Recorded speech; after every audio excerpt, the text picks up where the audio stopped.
mean, one of the things that I wrestle with, and that I think a lot of parents wrestle with, is this question of how do we pass on our faith?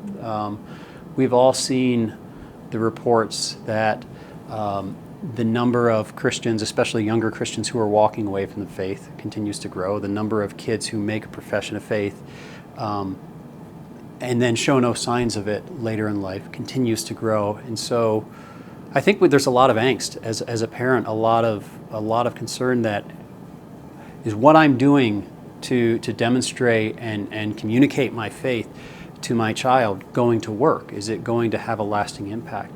So I think there's a lot of pressure for parents. And one of the things that was very helpful for me was to come to this understanding that the gospel is a lot more than a set of rules or propositions or ideas.